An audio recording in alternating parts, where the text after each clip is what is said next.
नमस्कार जिनास किचन को आपण मानक स्वागत। आज मु आपण मानक बहुत सहज उपाय बहुत टेस्टी वेजिटेबल पुलाव बन के देखी।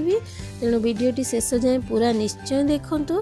आउ जदि एबे जाए मो चैनल को सब्सक्राइब करिना तेबे जल्दी सब्सक्राइब करी पाखरे थिबा बेल आइकन को प्रेस कर दियंतु, जहा द्वारा मोर एमिति नुआ नुआ वीडियो आपण मन पाखरे प्रथमे पहुंच परियो। एबे आउ देरी न करी चलंतु वेज पुलाव बने स्टार्ट करिवा। प्रथमे मुझे 2 कप बासमती चाउल को आधा घंटा भिजेक रखी। आउे बीन्स गाजर बीट को छोट छोट कर काटिक नहीं कि मटर नहीं। प्रथम गोटे कढ़ई को गरम करी से 4 टेबल स्पून रिफाइन तेल कि घी देवा। तेल गरम होला परे प्रथमे बीट को पकई भल भाव फ्राए करवा।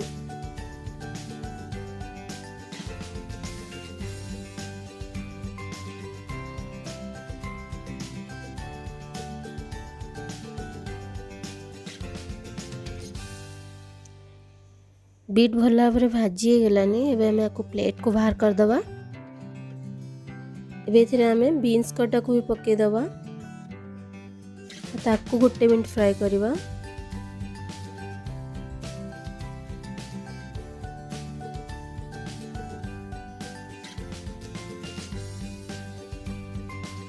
बीन्स गोटे मिनट भाजला परे हमें इथे गाजर कटा को भी ऐड कर दवा और ताकू भी गोटे 2 मिनट भल भाव भाजवा।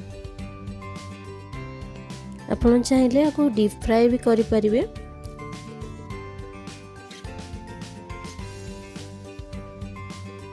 बीन्स और गाजर भल भाव फ्राए हो गलानी। एबे हमें आपको गोटे प्लेट को बाहर कर दवा। एबे बंची थिबा तेल रे 2टी तेजपत्र 7-8टी गोलमरिच लवंग 5-6टी और 4-5टी छोट अलैच पकेबा। तापरे हमें 1 टेबल स्पून जीरा पकेबा और ताको टिके भाजीबा।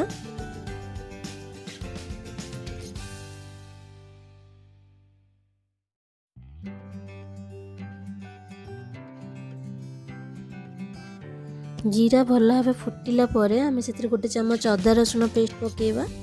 ताको 2 मिनट भल भाव फ्राए करबा जेपरि तार कंचा स्मेल पळेबो।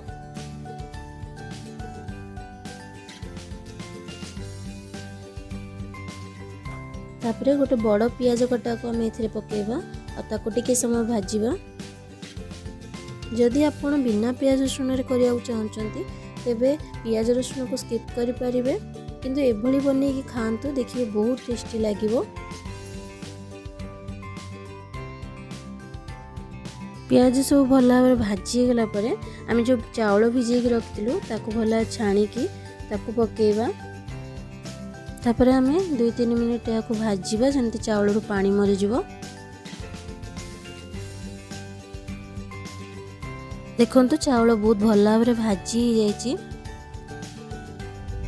एबे मु ए ग्लास रे 2 ग्लास चाउल मापिक नेथली, तेणु मु ए ग्लास रे 4 ग्लास पानी देबी, माने चाउल रो 2 गुणा पानी देबी। आपण जे कोनोसी ग्लास किंबा कप रे मापिक नौचंती तेबे सब बेले मन रखंतु चाउल जेतिकी नेबे तार 2 गुणा पानी आपण ऐड करिवे। जेहेतु मु कढ़ई रे करूची तेणु मु 2 ग्लास चाउल रे 4 ग्लास पानी देउची। जदि प्रेशर कुकर आपण माने करिवे तेबे 2 ग्लास चाउल रे 3 ग्लास पानी देबे और गोटे ग्लास चाउल रे आपण 1.5 ग्लास पानी दे परिवे। पानी दे सारला परे हम एथरे लूण स्वाद अनुसार पके दबा। तापरे गोटे लेंबू रो रस हम एथरे पके दबा। लेंबू रस पकिया द्वारा भात पूरा गोटा गोटा होकर रहिबो। एबे याको भल भाव गोलई देकी याको कवर करके सिझिबा को छाड़ दबा। जितले भात 50% सिझी जीवो आमे तार कवर काढी दबा और सेथिरे सब वेजिटेबल जो फ्राई करी रखिथिलु ताको सब ऐड करबा। एबे याको बहुत भल भाव गोलई दबा। एबे हमें एथिरे 2 टेबल स्पून चीनी ऐड कर दबा। एटा ऑप्शनल, आपण चाहिले एटा स्किप करि परिबे। चीनी को ऐड कला परे हमें भल भाव मिक्स कर दबा।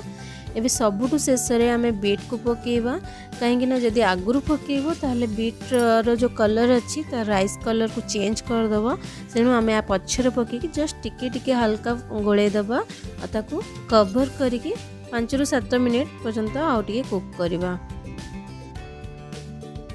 राइस कुक हैला भितर आम गोटे तड़का पैन को गरम करवा और से 2 ରୁ 3 टेबल स्पून घी देवा। घी गरम हैला परे आम से किसी काजू ऐड करवा।